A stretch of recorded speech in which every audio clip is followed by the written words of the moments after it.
Hi, everybody. My name is Toni Chandler, and I'm the Associate Director of Admission here in Texas for Bradley University. Just a minute to tell you a little bit about Bradley. We are an independent private university located in Peoria, Illinois. And in my role at Bradley, not only do I serve as an admission counselor, but I'm also a financial assistance advisor for my incoming freshmen. So I'm excited to be here today to tell you a little bit about paying for college. It's not a complicated process, but it does require some knowledge and some organizational skills. So let's get started. First of all, where does financial assistance come from? There are a lot of sources out there that are ready to help you pay for school. Of course, the colleges and universities have scholarships and grants and other programs that are available to you. The state and federal government also have different programs that are available to students in their area. Specialized programs and organizations like FFA are a great source for scholarships. And there are lots of nonprofits out there like College Possible that help students pay for college. You just have to find them. Find out if the schools you're applying to have any automatic scholarships. For example, at Bradley, we give an automatic $4,000 scholarship to students who are not residents of the state of Illinois. So if you're a resident of the other 49 states, you've got $4,000 automatically coming to you. That's not a bad deal. So let's talk a little bit more about scholarships. These can be given by the college or university for special skills. And we're probably all familiar with athletes being scholarshiped. Sometimes those are full scholarships, sometimes they're partial, but you can also get them for other special skills like art, dance, band, speech. You never know. So what skill do you have and who's gonna give you some scholarship money for it? Then of course, there are merit-based scholarships. Merit-based scholarships mean academic. These are scholarships that are awarded to you based on your high school academic performance. Here's a tip. Always ask your admission counselor if there's a deadline to apply for scholarships or a separate application. Sometimes the application for admission and the application for scholarships not only have two different applications, but they have two different deadlines. Some schools will have you opt in to scholarship consideration as a part of your application process. And with some schools like Bradley, being considered for merit-based scholarships is an automatic part of the application process for admission. It's one and the same. Be sure to check out external scholarships that are awarded for need-based, affiliation, achievement. For instance, your church, your parents' workplace, your PTA, all of these entities have outside scholarships and they're ready to award them. So let's talk about another source of financial assistance, the FAFSA. The FAFSA stands for Free Application for Federal Student Aid. Keyword here is free. Don't ever feel like you have to pay someone to help you file a FAFSA or apply for scholarships. It just doesn't work that way. This is a free application and it's open to everyone. It becomes available on October 1st of your senior year. You'll need to register for an FSA ID. This is your electronic signature. Your parents will also need an FSA ID. If they already have one from an older brother or sister, or even themselves, they don't need another one. They can use that same FSA ID. To file your FAFSA, you're going to need your Social Security number and tax information from 2 years prior.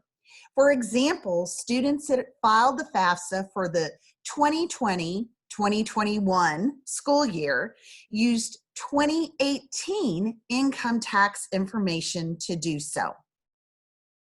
Go to studentaid.gov and look at Apply for Aid. Studentaid.gov is not only where you'll find the FAFSA, but it's got a lot of great information. So here's a question that I get a lot. As a matter of fact, I just got this question this morning. If my parents are divorced, which parent do I use to file the FAFSA? That's a great question. If your parents are divorced or separated and they don't live together, you'll want to use the information about the parent for whom you lived the most during the past 12 months, even if that was 1 day more than the other parent. If you lived the same amount of time with each divorced parent, you'll want to use the information for the parent who provided the most financial support to you during the last 12 months. So think about car payment. Who's on health insurance are you on? Who buys your clothes? Who's paying for your groceries? Who's paying your cell phone bill? All of those things are considered support, and you'll want to go back and think about who is actually paying for most of that.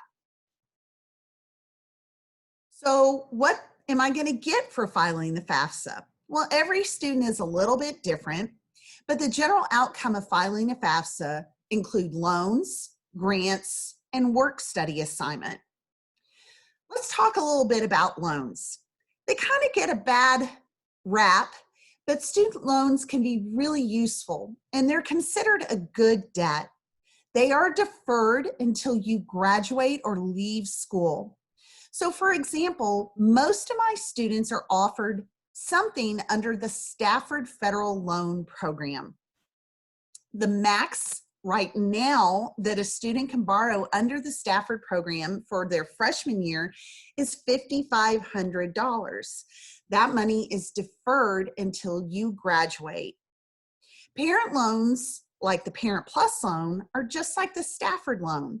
The main difference is this loan comes in the parent's name, and they can go ahead and start paying on it now, or they can defer it like your Stafford would be. There are all sorts of grants out there. The most common one is probably the Pell Grant. Pell Grants are for students of highest need, and they can be a partial Pell Grant or a full Pell Grant. Like I mentioned before, states may also have their own grant. Like in the state of Illinois, we offer a MAP grant to Illinois residents that meet certain criteria. And schools may also have their own institutional grants. Like at Bradley, we offer certain students Bradley grants. These can be in addition to or in separation from a Pell Grant. Federal work study is a designation of a type of job, and it's based on need. So what are my best tips for you? Clearly, get to know your admission counselor. They have a lot of answers and a lot of contacts. Even if they're not your financial assistance counselor, they know who is, and they can help you navigate this process. They can also be a great advocate for you for special scholarships and extra aid. Best tip, get organized. Deadlines, what paperwork have I sent where, and how schools reciprocate those awards to you is different from school to school. So be sure to keep track of it. Here's a really important tip. Look at the total out-of-pocket cost once you get your awards from all of your schools, not just the amount of aid. It's kind of like basic subtraction. If a school costs more to begin with, but they're giving you the same amount of aid as a school that costs less, clearly your out-of-pocket cost is going to be more there. Here's another pro tip. Yes, private schools may be more expensive, but we have a lot of aid and scholarships and private funds to give our students. So don't overlook those private schools because of the sticker price. Most of the time, that is not anywhere close to what our students are paying. So let's talk a little bit about working on campus. I mentioned federal work study, and this is a designation for students with a high level of need. But you can also work on campus if you're not under the federal work study, like a general employee. These are generally the same job with the same pay rate and the same number of hours. The money goes in your pocket in most cases. So you can use that for spending money, travel money, book money, whatever you need. The best part about working on campus is we're pretty flexible. You're a student first. So if you have a last minute study session and you need to redo your work hours for a particular day, generally your employer in the campus is going to be pretty understanding about this. So here's some frequently asked questions that I get. Does applying for aid hurt my chances of being admitted? And the general answer to that is no. We want diversity. We want students from all over the country, from all sorts of backgrounds, and we have money to give you. So don't feel afraid to apply for aid. It's there to help you. Here's another question I get. My parents think we won't get any help because we make too much money. Should we even bother with the FAFSA? The general answer to this is absolutely. Some colleges require to have a FAFSA on file to even be qualified for academic scholarships. Plus, you never know what you may be eligible for. For example, I had a student just recently who had not filed a FAFSA but was eligible for a special grant program that we were giving. And I had to go back and have him hurry up and file his FAFSA so he could get it. You just never know. So when in doubt, file a FAFSA. It doesn't take very long, but it could really help you down the line. My family's income is much lower now than it was 2 years ago. Can that be taken into consideration? The general answer to this is yes. Most colleges and universities have some type of special circumstance consideration. Ask your admission counselor about that process. So here are some of my favorite resources that I've used to help with this presentation, and I refer students to all the time. First of all, studentaid.gov. Not only is this where you apply for your FAFSA, but it has a bunch of information on there about loan programs, interest rates, grants, you name it, it's on studentaid.gov. It's really the most up-to-date source of information from the federal government. Fastweb.com is one of my favorite scholarship clearinghouses. First of all, they intake scholarship information from all over the country. And best of all, they don't sell your information. So you can register for an account and scholarship alerts on FastWeb and find out about scholarships that you may be a good candidate for. Check it out.